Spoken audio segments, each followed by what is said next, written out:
भारत माता की। भारत माता की। भारत माता की। प्राणोप्रिय बोराक उपत्यकार, सम्मानित नागरिक वृंद,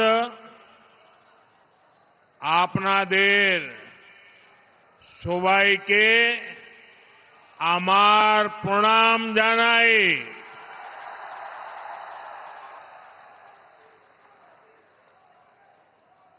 राज्य के लोकप्रिय मुख्यमंत्री हिमंता बिस्वा शर्मा जी, केंद्रीय मंत्रिमंडल में मेरे साथी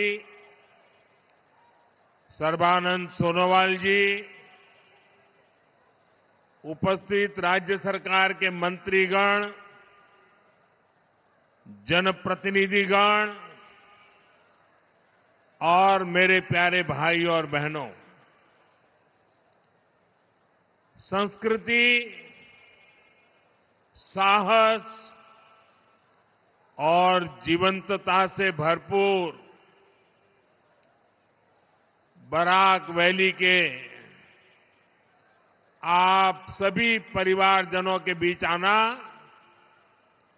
बहुत विशेष अनुभव रहता है। सिलचर को तो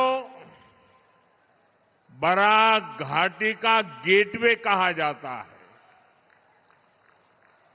ये वो जगह है जहां इतिहास, भाषा, संस्कृति और उद्यम ने मिलकर अपनी एक विशेष पहचान बनाई है। यहां बांग्ला बोली जाती है, असमिया की गूंज सुनाई देती है और अन्य जनजातीय परंपराएं भी फूलती फलती है। यहां इतनी विविधता को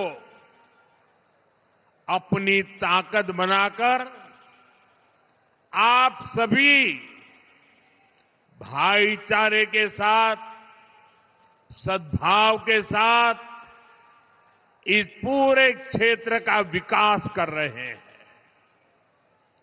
ये बराक वैली का बहुत बड़ा सामर्थ्य है। साथियों, बराक नदी के उपजाऊ मैदानों ने, यहां के चाय बागानों ने, यहां के किसानों को, यहां के ट्रेड रूट्स को, एजुकेशन सेंटर्स को हमेशा प्रोत्साहित किया है।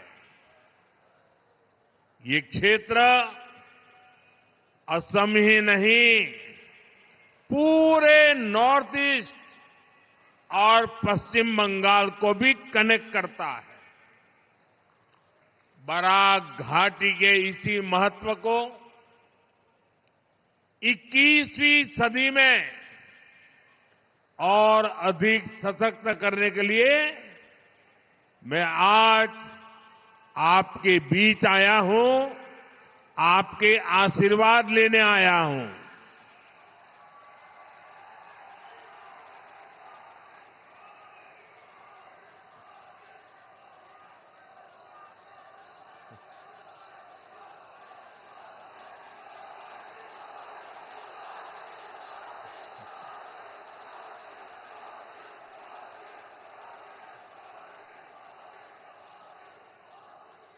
थोड़ी देर पहले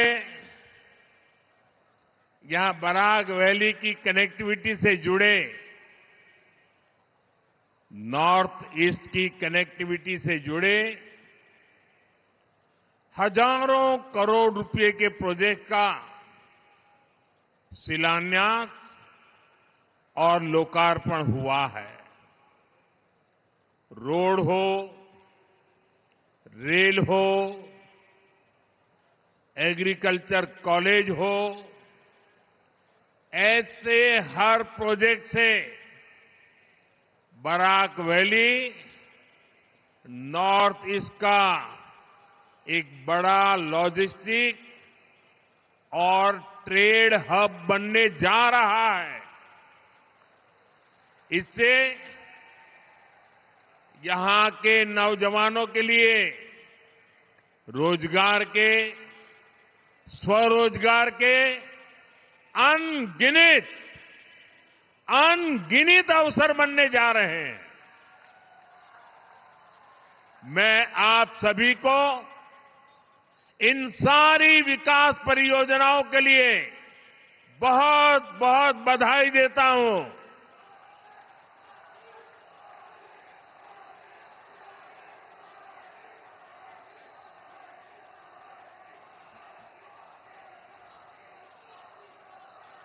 साथियों, आजादी के अनेक दशकों तक कांग्रेस की सरकारों ने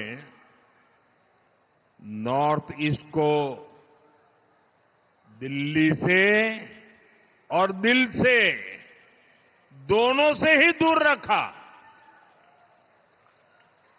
कांग्रेस ने नॉर्थ ईस्ट को एक प्रकार से भुला दिया था, लेकिन बीजेपी की डबल इंजन सरकार ने नॉर्थ ईस्ट को ऐसे कनेक्ट किया है कि आज हर तरफ इसकी चर्चा है। आज नॉर्थ ईस्ट भारत की एक्ट ईस्ट पॉलिसी का केंद्र है। दक्षिण पूर्व एशिया के साथ भारत को जोड़ने वाला सेतु बन रहा है। लेकिन साथियों, जैसे कांग्रेस ने नॉर्थ ईस्ट को अपने हाल पर छोड़ दिया था, ठीक वैसे ही बराक वैली को भी बेहाल करने में कांग्रेस की बहुत बड़ी भूमिका रही है। जब देश आजाद हुआ तो कांग्रेस ने ऐसी बाउंड्री खींचने दी जिसे बराक घाटी का समंदर से संपर्क ही कट गया। जो बराक वैली कभी ट्रेड रूट के रूप में, एक औद्योगिक केंद्र के रूप में जानी जाती थी, उस बराक वैली से उसकी ताकत ही छीन ली गई। आजादी के बाद भी दशकों तक कांग्रेस की सरकारें रही, लेकिन बराक घाटी के विकास के लिए कुछ खास नहीं हुआ। साथियों, बीजेपी की डबल इंजन सरकार इस स्थिति को बदल रही है। हम बराक घाटी को फिर से व्यापार, कारोबार का बड़ा हब बनाने के लिए निरंतर काम कर रहे हैं।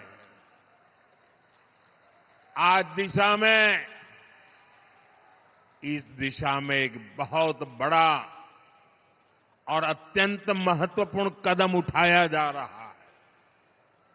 आज करीब 24,000 करोड़ रुपए के Shillong Silchar high speed corridor का भूमि पूजन हुआ है। 24,000 करोड़ रुपए। कितने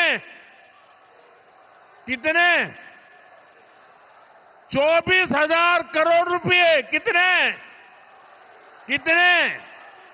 कितने ये जरा कांग्रेस वालों को पूछना, जरा कागज पेन देना और उनको कहना कि जरा कागज पर 24,000 करोड़ लिखो तो कितने कितने जीरो लगते हैं, आएगा नहीं उसको।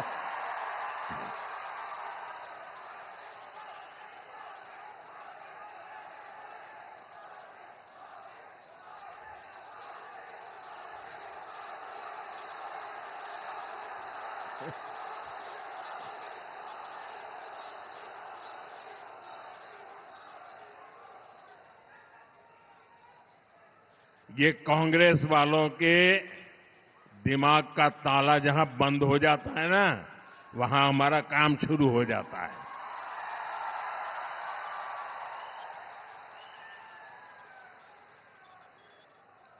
यह नॉर्थ ईस्ट का पहला access control high speed corridor होगा। साथियों, ये सिर्फ एक हाईवे प्रोजेक्ट नहीं है, ये नॉर्थ ईस्ट के लोगों के दशकों पुराने इंतजार का अंत हो रहा है। इस कॉरिडोर से सिलचर, मिजोरम, मणिपुर और त्रिपुरा, ये सब राज्य कनेक्ट होने वाले हैं। इन तीनों राज्यों से आगे बांग्लादेश और म्यांमार है, और फिर आगे दक्षिण पूर्व एशिया का विशाल बाजार है। यानी बराक घाटी एक बहुत उज्जवल भविष्य की तरफ जुड़ने का आज शिलान्यास कर रही है।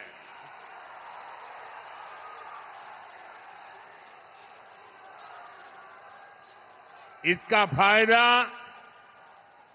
असम सहित पूरे नॉर्थ ईस्ट के किसानों को होगा, यहां के नौजवानों का होगा।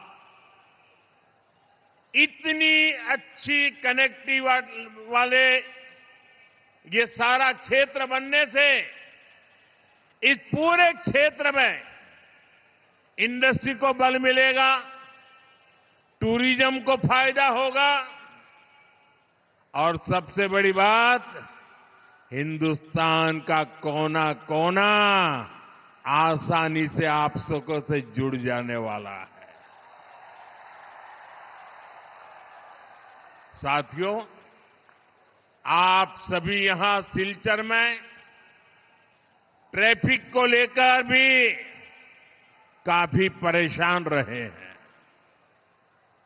अब सिलचर फ्लाईओवर से ये समस्या भी कम हो जाएगी। Silchar medical college, NIT Silchar और असम यूनिवर्सिटी में पढ़ाई कर रहे युवा साथियों के लिए ये बहुत अच्छी सुविधा हो गई है। इससे आने जाने में उनका बहुत ही कीमती समय बचने वाला है।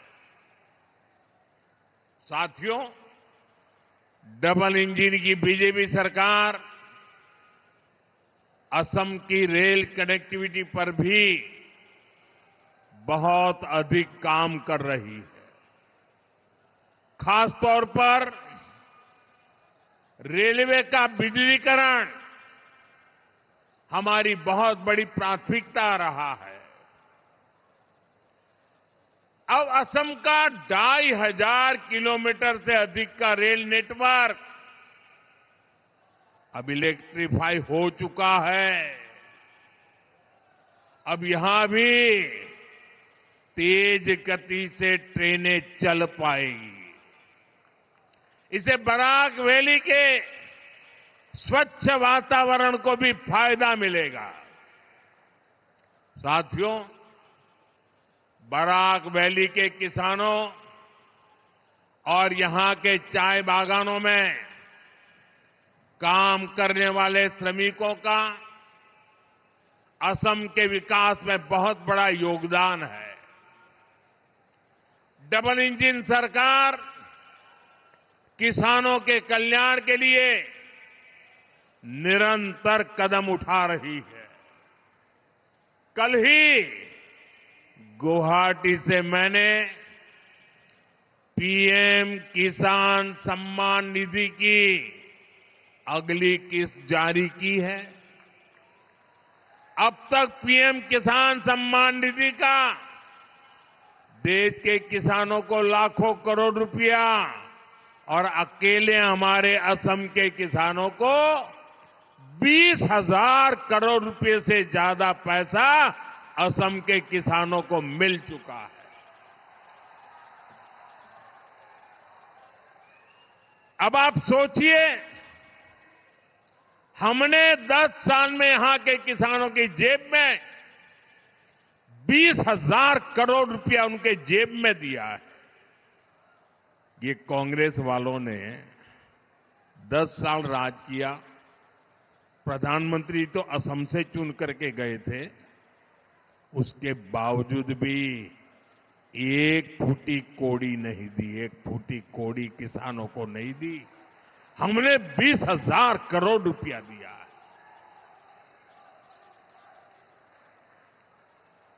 कल बराक वैली के हजारों किसानों के खाते में भी ये आखिरी किस्त भी पहुंची है, ये वाली किस्त पहुंची है। और फिर जब चुनाव के बाद आएगा समय, तब भी पहुंचेगी। ये पैसा खेती से जुड़ी छोटी छोटी जरूरतों को पूरा करने में मेरे गांव के छोटे छोटे किसान भाई बहनों को बहुत बड़ी मदद कर रहा है।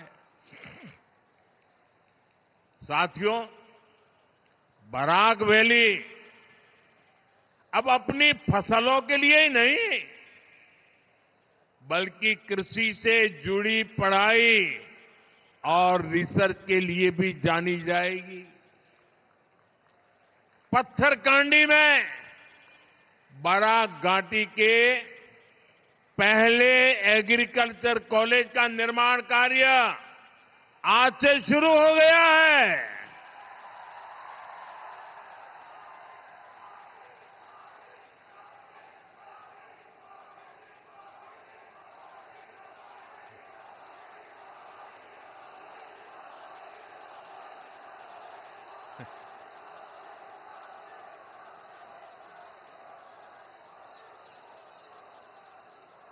इससे किसानों को तो फायदा होगा ही, यहां के नौजवानों को कृषि स्टार्टअप के लिए सहयोग, समर्थन और प्रोत्साहन मिलेगा।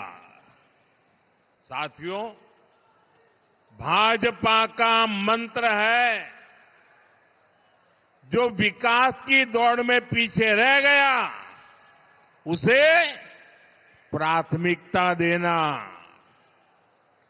कांग्रेस की सरकारें बॉर्डर एरिया को देश के अंतिम गांव मानती थी। हम बॉर्डर के गांवों को देश के पहले गांव मानते हैं और इसलिए बॉर्डर एरिया के विकास के लिए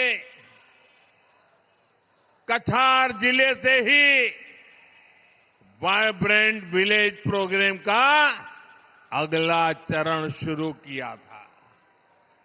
इसे बराक वैली के अनेक गांवों में भी सुधार होना तय हो गया है।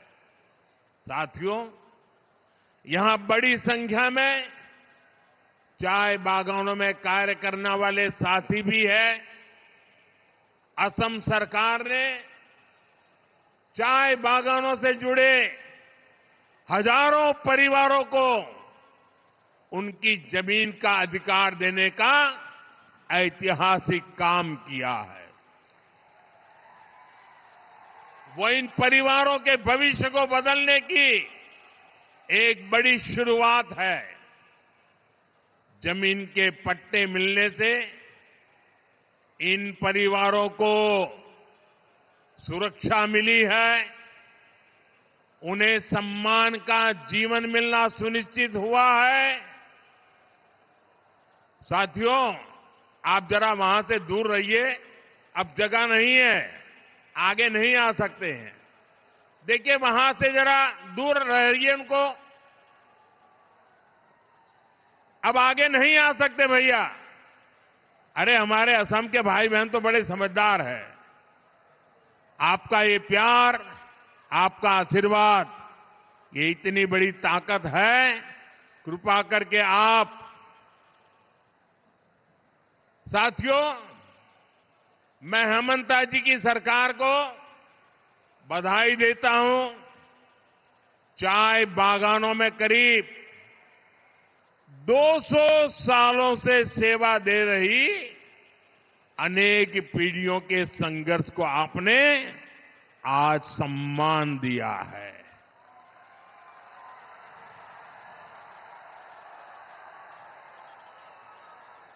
देखिए मेरी इस बात पर बादल भी गरजने लग गए।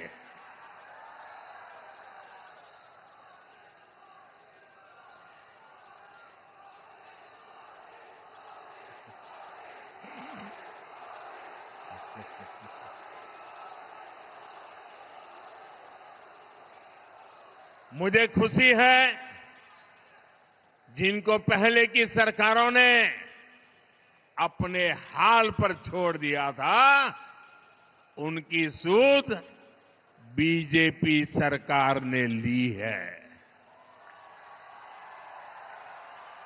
साथियों, ये सिर्फ भूमि पर कानूनी अधिकार का ही मामला नहीं है। इससे ये लाखों परिवार केंद्र और राज्य सरकार की अनेक कल्याणकारी योजनाओं से भी तेजी से जुड़ेगी। पक्के घर की योजना हो, बिजली, पानी और गैस की योजनाएं हो, इन सब स्कीम्स का पूरा फायदा अब इन परिवारों को मिलना संभव होगा। साथियों, बीते सालों में बीजेपी सरकार ने चाय बागानों में अनेक स्कूल खोले हैं, बच्चों को स्कॉलरशिप दिए हैं, सरकारी नौकरियों के लिए भी रास्ते खोले गए हैं। ऐसे प्रयासों से चाय बागानों के युवाओं के लिए सुनहरे भविष्य के द्वार खुल रहे हैं। साथियों, बीजेपी की डबल इंजन सरकार के लिए शिक्षा, कौशल विकास और स्वास्थ्य सुविधाएं बहुत बड़ी प्राथमिकताएं रही है। असम ने तो शिक्षा और स्वास्थ्य को लेकर कांग्रेस की उपेक्षा को बहुत लंबे समय तक भुगता है। आज असम शिक्षा और स्वास्थ्य का बहुत बड़ा हब बनकर सामने आ रहा। इसका बहुत अधिक फायदा बराक वैली को मिला है। आज वहां शिक्षा और स्वास्थ्य से जुड़े अनेक बड़े संस्थान बन चुके हैं। साथियों, कांग्रेस ने असम के युवाओं को सिर्फ हिंसा और आतंकवाद के कुचक्र में ही उलझाए रखा था। कांग्रेस ने असम को फूट डालो और राज करो की नीति की प्रयोगशाला बनाया। आज असम के युवाओं के सामने अवसरों का खुला आसमान है। आज असम भारत के सेमीकंडक्टर सेक्टर का अहम हिस्सा बन रहा है।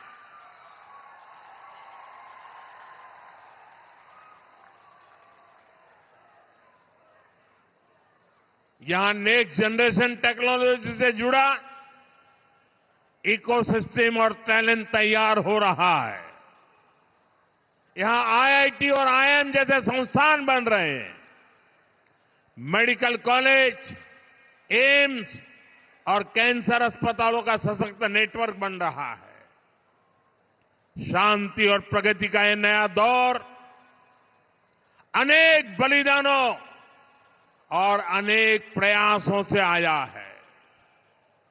अब ऐसी हर ताकत को मुंह तोड़ जवाब देना है जो असम को पुराने दौर में धकेलने की कोशिश करती है।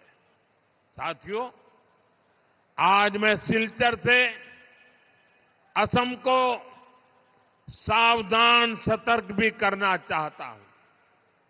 आपने कांग्रेस को असम से बाहर किया। आज देश का हर राज्य कांग्रेस को सबक सिखा रहा है। कांग्रेस एक के बाद एक चुनाव हार रही है। अब निकट भविष्य में कांग्रेस खुद के पराजय के इतिहास की सेंचुरी मारने वाला है। हार की हताशा से भरी कांग्रेस ने देश के खिलाफ ही मोर्चा खोल दिया है। कांग्रेस के नेता देश को बदनाम करने में जुट गए हैं। आपने देखा है, दिल्ली में इतनी बड़ी एआई समिट हुई। आज पूरी दुनिया जब आर्टिफिशियल इंटेलिजेंस एआई को लेकर बहुत ही उत्सुक है, दिल्ली में सफलतापूर्वक विश्व की एक नई आशा पैदा करने वाला एआई समिट हुआ। दुनिया भर के नेता, दुनिया भर की टेक्नोलॉजी कंपनियां, टेक्नोलॉजी के बड़े बड़े लीडर दिल्ली आए थे। कांग्रेस ने इस समिट को बदनाम करने के लिए कपड़ा फाड़ प्रदर्शन किया। अब कांग्रेस के पास खुद के कपड़े फाड़ने के सिवाय कुछ नहीं बचा है।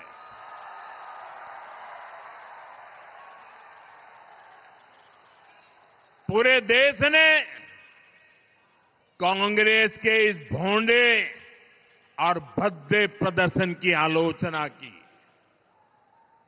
लेकिन दिल्ली में जो कांग्रेस का शाही परिवार है वो इस कांड को भी अपना मेडल बता रहा है।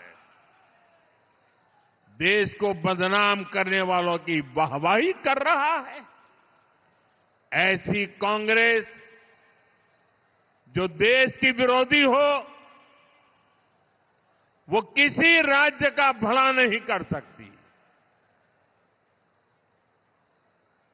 वो असम के युवाओं का कभी भला नहीं सोच सकती। साथियों, आजकल दुनिया में चारों तरफ और हमारे तो अड़ोस पड़ोस में ही युद्ध के हालात, और आप सब भली भांति युद्ध की क्या भयानकता है वो रोजमर्रा देख रहे हो। युद्ध से जो स्थितियां बनी है, हमारी सरकार उससे निपटने के लिए हमारे देश के नागरिकों को कम से कम मुसीबत आए, इसलिए हो सके उतने सारे प्रयास कर रही है। हमारा प्रयास है कि देश के नागरिकों पर युद्ध का कम से कम प्रभाव पड़े। इस समय कांग्रेस से उम्मीद थी कि वो एक जिम्मेदार राजनीतिक दल की भूमिका निभाए, लेकिन कांग्रेस देश हित के इस महत्वपूर्ण काम में भी फिर एक बार फेल हो गई। कांग्रेस पूरी कोशिश कर रही है कि देश में पैनिक क्रिएट हो, देश मुश्किल में फंस जाए, और उसके बाद कांग्रेस भर भर कर मोदी को गाली दे। साथियों, कांग्रेस के लिए और कांग्रेस असम के लिए, देश के लिए कांग्रेस का कोई विजन ही नहीं है। इसलिए इन्होंने अफवाहों को, झूठ प्रपंच को ही और जैसे झूठे रील बनाने की इंडस्ट्री खोल के रखी है, उसी को हथियार बना दिया है। दुनिया में जो ताकत है, वो भारत के तेज विकास को नहीं पचा पा रही। जिन विदेशी ताकतों को देश की प्रगति रास नहीं आ रही, कांग्रेस, देश का दुर्भाग्य देखिए, कांग्रेस उनके हाथ की कठपुतली बनती जा रही है। इसलिए असम के हर नागरिक को, हर नौजवान को कांग्रेस से सावधान रहना है। साथियों, असम हो, बराक वैली हो, अभी विकास के पथ पर बढ़ चुका है। बराक वैली अपनी भाषा, अपने साहित्य, अपनी संस्कृति के लिए जानी जाती है। वो दिन दूर नहीं जब बराक वैली को विकास के नए सेंटर के रूप में पहचान मिलेगी। साथियों, आप इतनी बड़ी तादाद में हमें आशीर्वाद देने आए हैं। जो राजनीति के भविष्य की रेखाएं अंकित करने वाले लोग हैं, वो भांति भांति की जो संभावनाएं तलाशते रहते हैं, वे आज बराक वैली का ये दृश्य, कल बोडो समुदाय का वो दृश्य, टी गार्डन वालों के समूह का दृश्य, ये साफ साफ बता रहा है कि इस चुनाव का भी नतीजा क्या होने वाला है।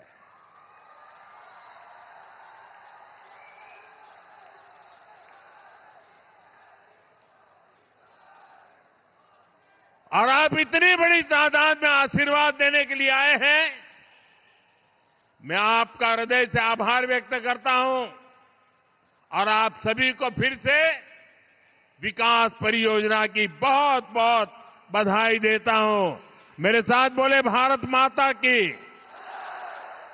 वंदे वंदे वंदे वंदे वंदे वंदे वंदे वंदे वंदे वंदे वंदे।